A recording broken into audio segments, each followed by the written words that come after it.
everyone, welcome back to my channel. So from the previous two videos, you've learned some basic notes and also some basic rhythms. If you haven't watched the previous two videos, please go back and review some basic notes and rhythms and then come back to the third video. So in today's video, we're gonna have three sections to cover. First one is rests, second one is intervals, and the third section will be sharps, flats, and natural. So let's jump right in. Hi, welcome back to my teaching studio. So let's first talk about rests. What are rests? Think about when you talk, right? You talk with words. Notes are just like words, and rests are like punctuations. Without rests, music would just sound like a really frantic, run-on sentence. Just like when you talk to other people and then you're just talking without any pausing and then nobody will actually understand, nobody will get your point. Whew. So you don't want to talk like that, right? You're always having the punctuation between phrases and giving your emphasis on certain sentences. So it's the same approach to music and also the rests. So how do we rest? Just like all the notes, we have different lengths. And also, rest has different symbols to represent different beats of silence. So the first rest we're going to cover today is the quarter rest. Just like quarter note, it has one beat of tapping, but quarter rest, however, it has one beat of silence, and it will look like this. Apparently, when you see on score, you wouldn't see exactly like this, but you get the idea. Like when you see this little curly symbol, that means quarter rest. And the second rest we're going to cover today is the half rest, which refers to 2 beats of silence.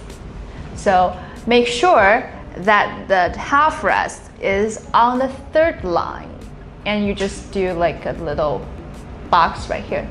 So that is half rest. And lastly, we're going to cover whole rest, which is a measure of silence or 4 beats of silence. Why do I need to mention a measure of silence or 4 beats of silence? Because sometimes we don't have 4 beats in a measure.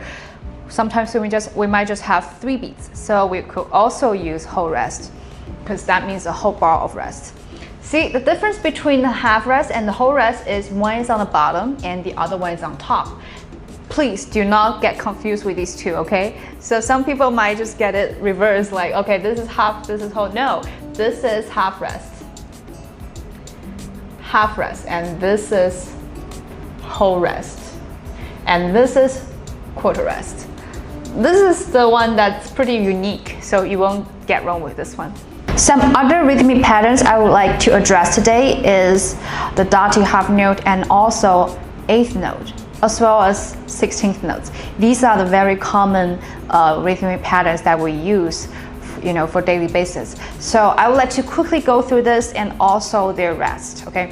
So dotted half note, I remember last time we talked about it, but I still want to review this.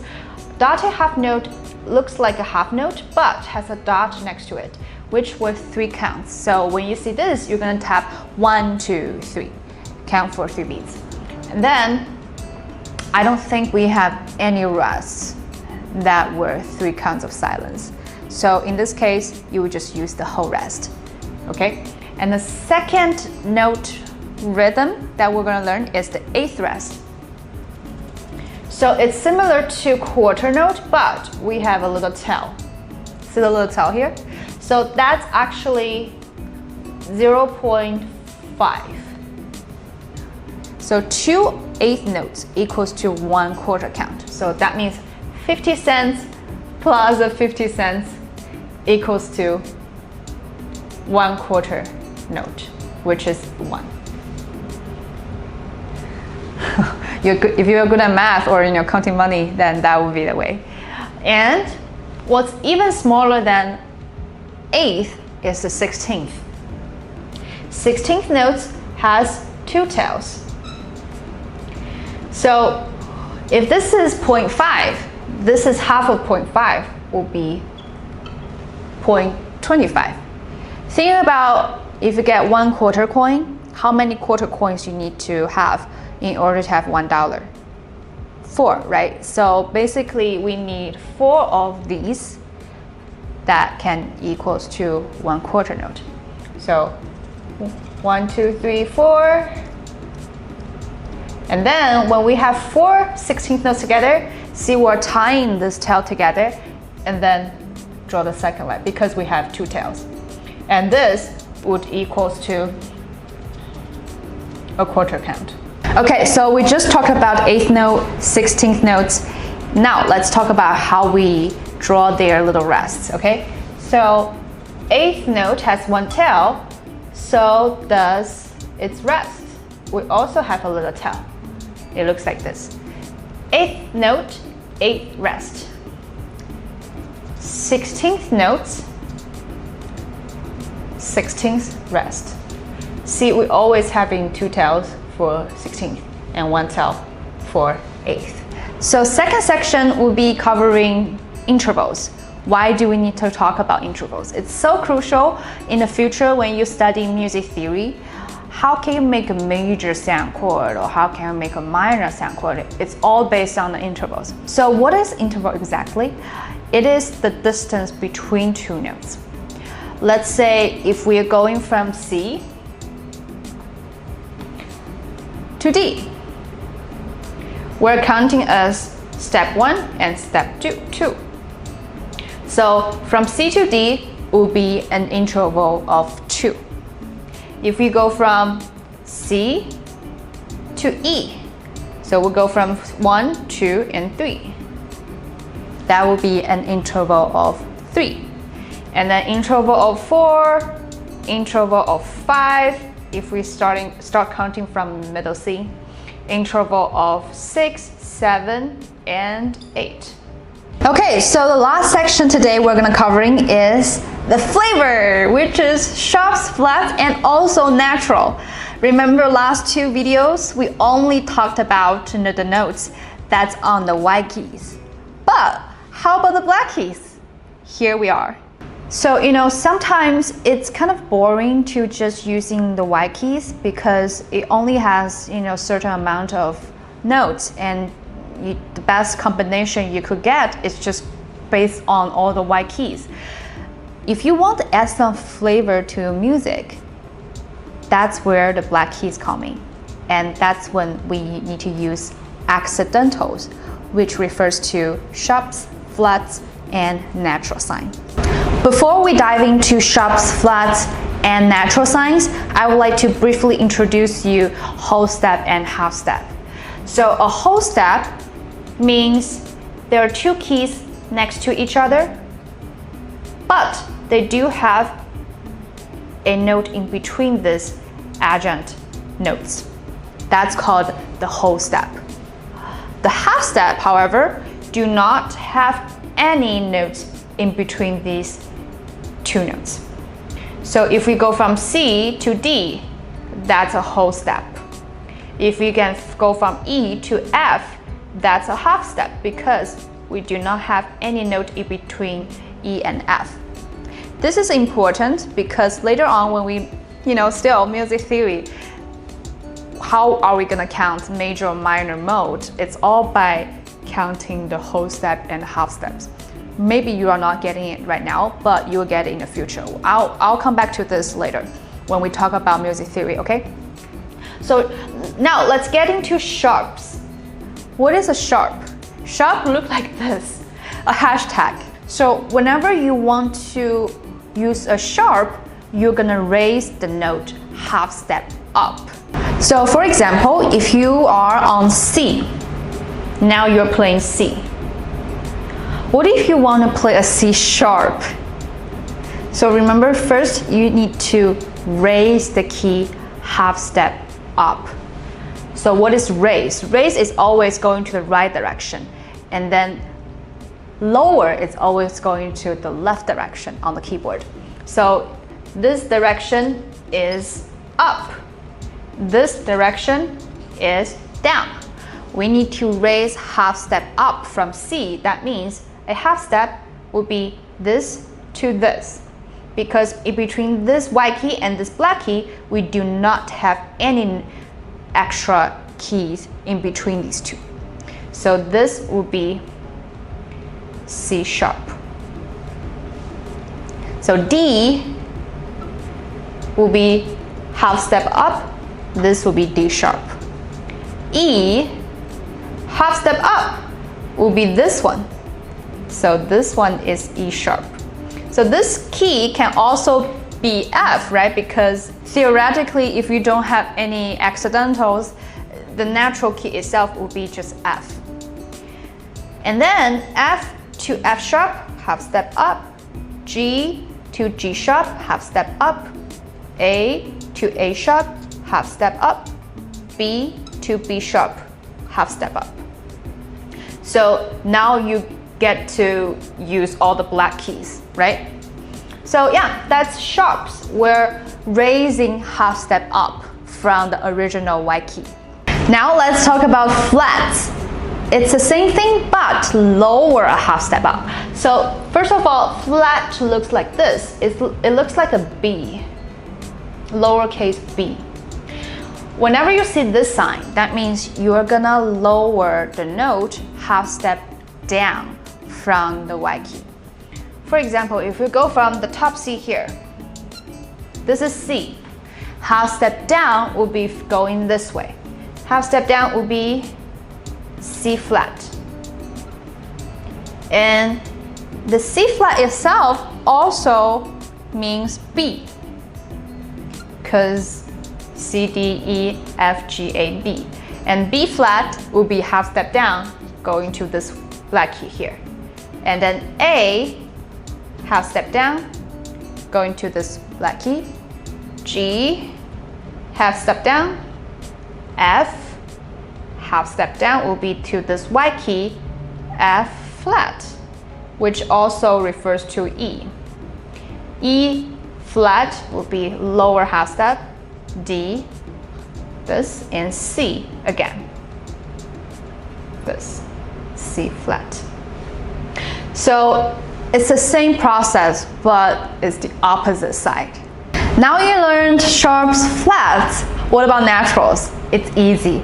It's just simply canceling the sharps or flats that you used. Natural sign look like this. That means canceling the sharps or flats. So for example, if you are on this black key can be either a D sharp or a E flat, because this black key is next to D and E, so they can share this black key, okay?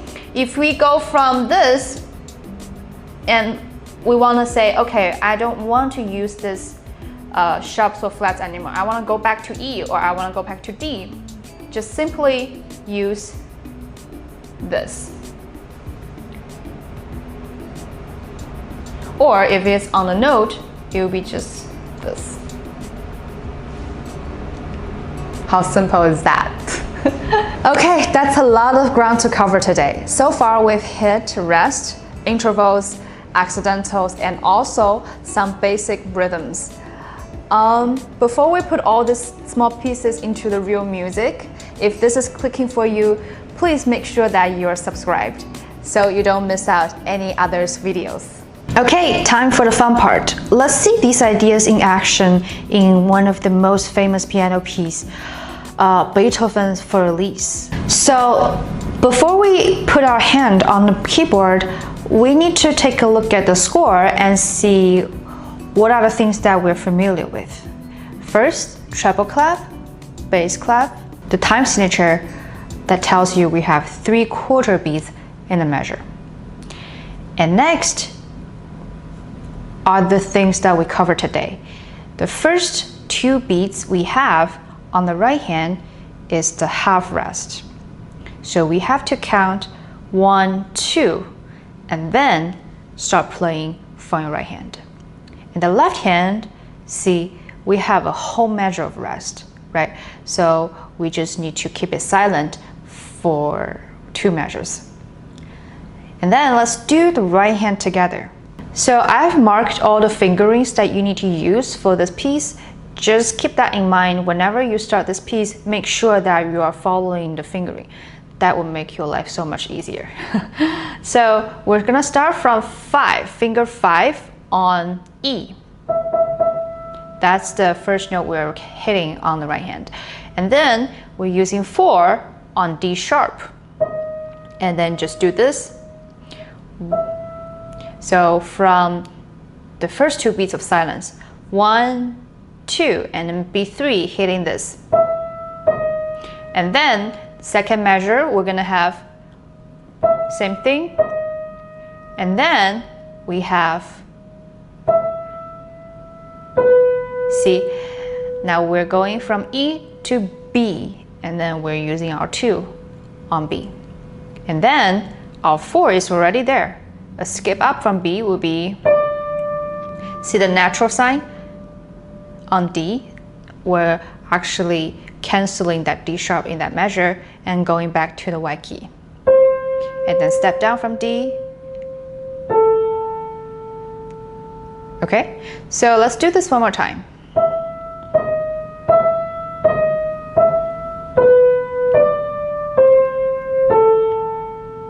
And then we're moving our hand back to the middle C because that's where the next note starts. We have an 8th note on middle C. And then remember, we have to pause 0.5 seconds for that 8th rest. And then rest, skip up, and then go into 4, which is on A. Step up, and then landing on B. And then rest, and then move your hand to E.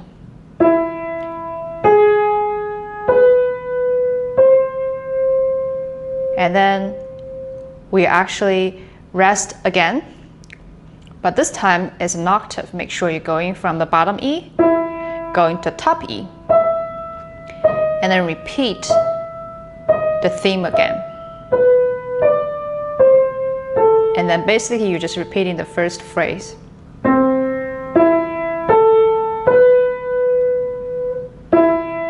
And then the last one is actually resolving. We went from E to C, stepping down, stepping down. So that's the basic motif for Elise. If you are interested in the next 4 measures, keep it going. But if you just wanted to do that first phrase, it's okay. But for now, let's just keep it going, okay? And then after we finish dee da, we're on second line now. And then we're gonna have another 8th rest. And then see all the notes are just stepping down from what we just did. So we da dee da. We need to move our hand to B because we need 4 notes later on. So that means we need 4 fingerings, right?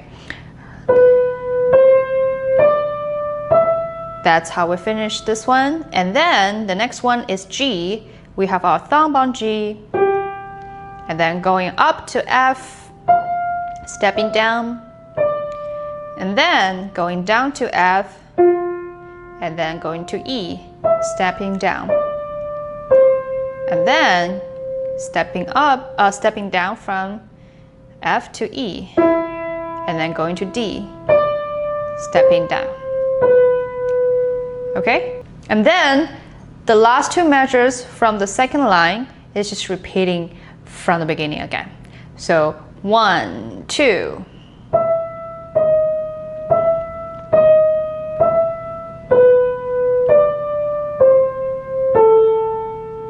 2. 2. 1, 2. Repeating. 2. 2. And that's it.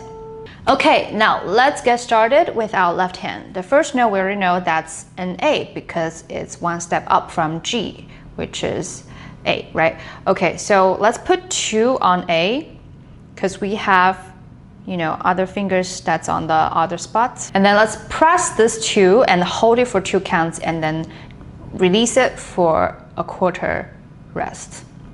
So 1, 2, rest. And then your pinky is already on the next note, which is E. And then just press it to rest. And then going back to this. So don't move your hand to rest. And then we have a whole measure of rest. Let's just count the beats. 1, 2, 3. And again, 1, 2, rest. And the second line is E again. 2, 3. And then going back to 2, 3. And then after that second measure from the second line, we are going to the third measure of the second line, which is the middle C. Our thumb is right there. Just place it. 2, 3. And then move your second finger to the B because we're stepping down from C. So going from C again. 2, 3. And then stepping down, 2, 3. And then stepping down, 2, 3. And then we have this measure, an accidental, which is sharp, right? So the fourth line would be a G, all cows eat grass. So first we find the G and then we just put half step up from G sharp and hold it for 3 counts. And then we're gonna have another 2 measures of silence and then going back to the same thing like the first line. 1, 2, rest, 2, rest, 2, rest, rest, rest, rest, 2, rest, 2, rest, 2, 3. That's it. That's everything you need to know for Elise. And then the last step would be just putting both hands together. Okay, now let's try to put both hands together. If you're having trouble, reading it, try follow along with the video, right hand practice and then left hand practice.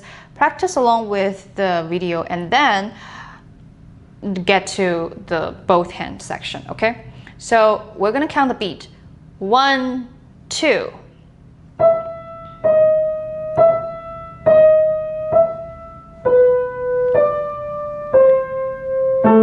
That's where we're putting both hands together and then left hand, actually right hand, 3 notes, and then pinkies hitting the same time, and then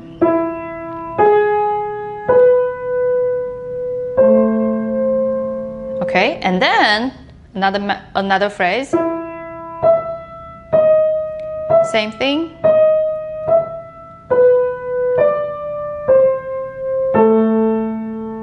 Two.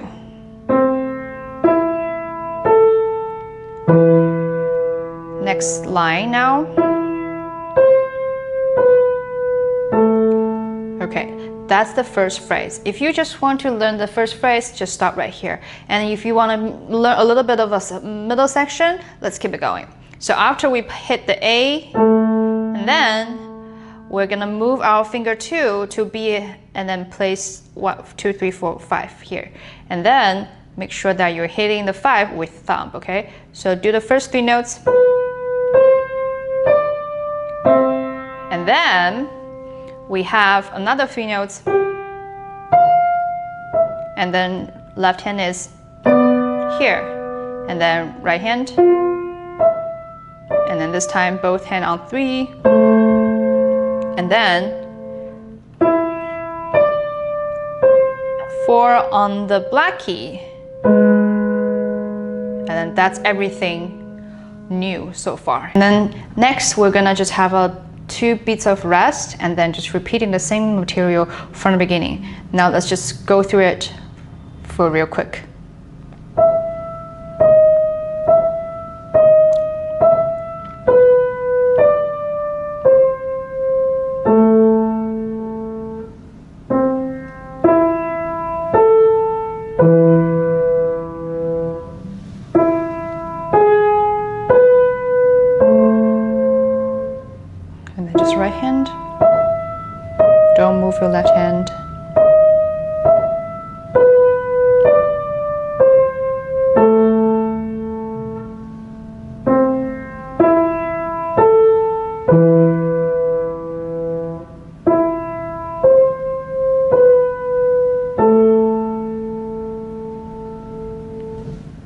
Today you learned rest.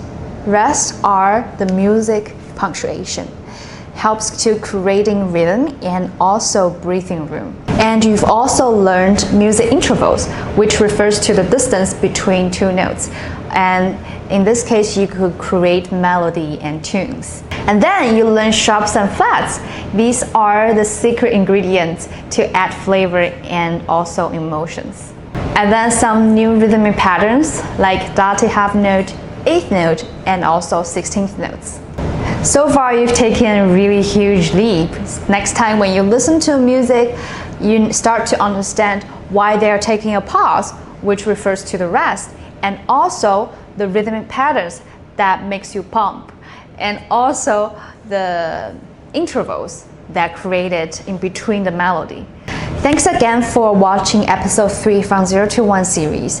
If you enjoyed this video, please make sure to give it a thumbs up and share with your friends. And also, don't forget to subscribe and ring the notification bell in case you miss out our next videos. Keep practicing and keep listening. See you guys in the next video.